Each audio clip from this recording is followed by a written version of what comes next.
मेरे सतगुरु की प्यारी साध संगत जी, मैं अमर सिंह बिश्नोई काम चुटाला। साध संगत जी, आज तारीख 22/8/2024। साध संगत जी, फेसबुक पर मैंने कुछ कमेंट पढ़े जो मैं वीडियो डालता हूँ, तो कुछ ने बोला कि भाई अमर सिंह डर गया, कुछ ने बोला भाई अमर सिंह बिक गया, कुछ ने बोला कि अमर सिंह दब गया।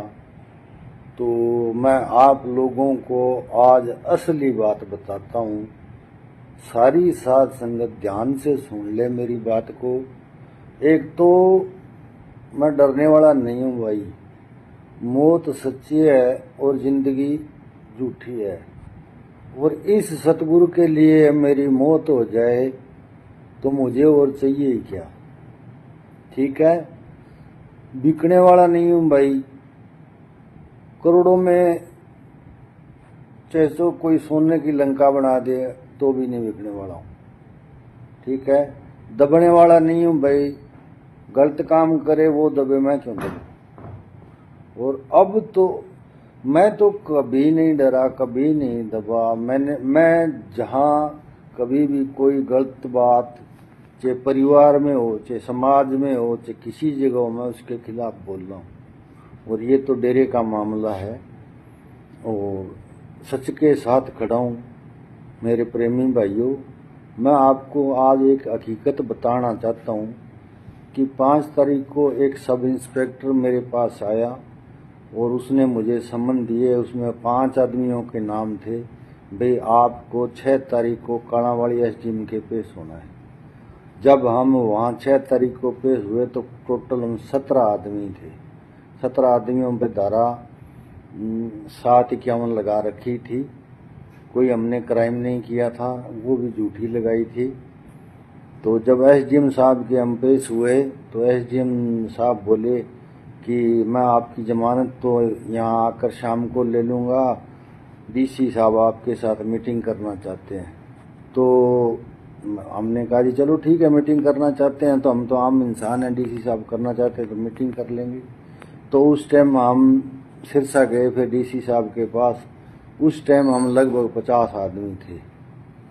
तो डीसी साहब से और ये काणावाली के एसडीएम साहब दोनों बैठे थे। इन्होंने हमारे साथ मीटिंग की। ये बार बार यही दबाव दे रहे थे कि आप वीरेंद्र के साथ मीटिंग करो। तो हमने इनको कहा जी हम वीरेंद्र के साथ मीटिंग नहीं कर सकते हैं, क्योंकि संगत की तादाद बहुत जाता है और टोटल संगत का फैसला हम 4-5 आदमी या 10 आदमी नहीं ले सकते हैं। और अगर हम फैसला लेते भी हैं तो संगत को बहुत ज़्यादा गुस्सा है, वो हमें पीट पीट कर मार देगी। हमने मना किया, लेकिन डीसी साहब और एसडीएम साहब ने फिर हमारे पे दबाव बनाया। 5-4 बार मीटिंग की, बोले नहीं आप मीटिंग करो, हम करवाते हैं, आप उनसे सवाल पूछ लो वीरेंद्र से। तो जो हम सभी लोग थे उनमें से कुछ लोग और भी बोले थे। वो बोले जी कि ये हम मीटिंग करना ही नहीं चाहते हैं और आप धक्के से क्यों करवा रहे हो। और अगर एक व्यक्ति ने तो ये भी बोला कि आपने अगर जबरदस्ती उसको गद्दी पे बिठाना है तो बिठा दो, फिर हम सरकार के आगे हमारा क्या जोर है, हम अपने घर चले जाते हैं और आपको हमारा ज़्यादा डर है तो आप हमें गिरफ्तार कर लो। ये बात भी हमने कही थी। जब इनकी पेश नहीं पड़ी हमारे आगे तो फिर एसडीएम साहब कहने लगे चलो मैं आपकी जमानत यहीं सिरसा के एसडीएम कोर्ट में ले लेता हूँ। फिर उन्होंने शाम को हमारी जमानत ले ली।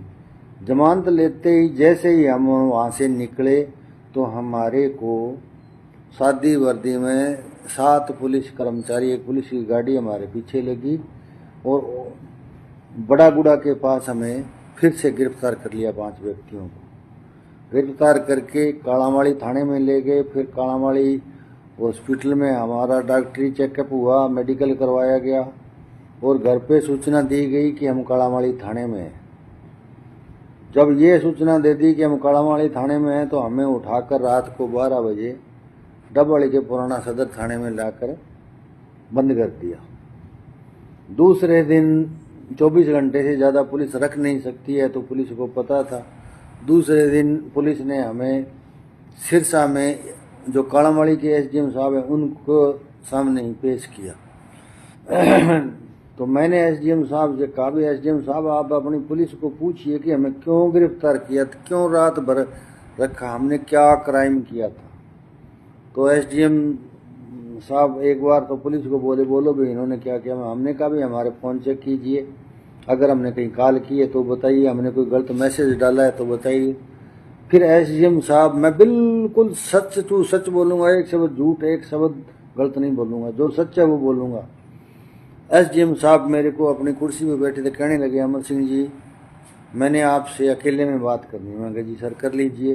तो एसडीएम साहब मुझे एक साइड में ले गए और कहने लगे अमर सिंह जी मेरे पे प्रशासन का बहुत दबाव है और प्रशासन कह रहा है कि अमर सिंह पर 307 लगाओ, बड़ा केस बनाओ, और मैं अपने हाथ से कोई गलत काम नहीं करना चाहता हूँ। मतलब इमोशनल ब्लैकमेल किया हमें भी, मैं आपके खिलाफ कोई गलत काम मेरी कलम से नहीं करना चाहता हूँ, आपने कोई क्राइम नहीं किया है, आप पे कोई बड़ा केस बनेगा, आप जेल में बैठे सड़ोगे। मेरी आपसे एक रिक्वेस्ट है कि आप लिख कर दे दो कि हमें 2 दिन पुलिस कस्टडी में रख लिया जाए। हमारे को इतना डराया गया कि आप पे बहुत केस बनाए जाएंगे, झूठे केस बनाए जाएंगे, आप जेल में पड़े रहोगे। फिर मैंने एसडीएम साहब को कहा कि एसडीएम साहब 1 मिनट, मेरे साथ 4 आदमी और भी है, मैं उनसे बात कर लेता हूँ। तो मैंने जब उनसे बात की तो वो चारों भी कहने लगे यार प्रशासन के आगे अपना कोई जोर नहीं है, अब अगर हमने जमानत करा ली तो ये फिर पकड़ेंगे, और चलो ये कहता है तो भाई हम लिख देते हैं, मजबूरी है अपनी, भाई आप हमें कस्टडी में रख लो। तो हमसे इन्होंने ज़बरदस्ती मानसिक रूप से मतलब परेशान करके और साइन करवा लिए कि हमें 2 दिन कस्टडी में रखा जाए। फिर इन्होंने एसडीएम कालावाड़ी में जो थे उन्होंने सिरसा से हमें सिरसा जेल भेज दिया। इस प्रकार फिर 2 दिन हम जेल में रहे सिरसा। 9 तारीख को हमारी जमानत हुई, हमने जमानत ली। पहले तो एसडीएम साहब का रीडर, एसडीएम साहब तो चले गए, हमारे से साइन करा लिए, और एसडीएम साहब का रीडर कागज़ लेके आ गए, बोले चलो आप जेल चलो। तो उस टाइम मुझे ध्यान आ गया था, मैंने कहा रीडर साहब आप इस पे तारीख नहीं डाली, आप 9 तारीख डालिए, आप तो 10 डाल दोगे, आप 15 डाल दोगे, 20 डाल दोगे, हमने कौन सा गुनाह किया है कि हम इतने दिन जेल में रहे। अगर आप ये तारीख नहीं डालते हो तो हम अभी वकील बुलाते हैं, ये जमानत अवेलेबल है, साथ ही क्या उनकी हम जमानत लेंगे इसमें। तो फिर एसडीएम का कल देखा भाई ये विद्रोह हो जाएगा, तो उसने फटाफट तारीख डाल के ले आया उस कागज़ पे, अभी 9 तारीख आपकी तारीख है। 9 तारीख को 2 दिन हमें जेल में रखा, फिर 9 तारीख को हमें मतलब जमानत दे दी गई। और जमानत देते वक्त ये भी कहा गया कि अब आप अपने घर चुपचाप बैठ जाओ, नहीं आप पर कोई भी बड़ा केस बनाया जा सकता है। इस प्रकार मुझे डराया गया, मुझे धमकाया गया। 5 लोग और थे उनके साथ भी ये किया गया। तो इसलिए मैं बोलना नहीं चाहता था प्रशासन के खिलाफ, आप लोग कुछ और सोचते रहे। सच्चाई मेरी ये है, आज मैंने 22/8/2024 को आपके सामने रख दी है। अब आप बताइए कि मैं क्या करूं, क्या करना चाहिए। ना मैं डरा था, ना मैं बिका था, ना मैं डरता हूं, ना मैं दबता हूं। आप लोग मेरे साथ इतने हो, मुझे बहुत बड़ा हौसला है। ठीक है मेरी प्यारी साध संगत जी, इसमें एक भी शब्द झूठ नहीं है।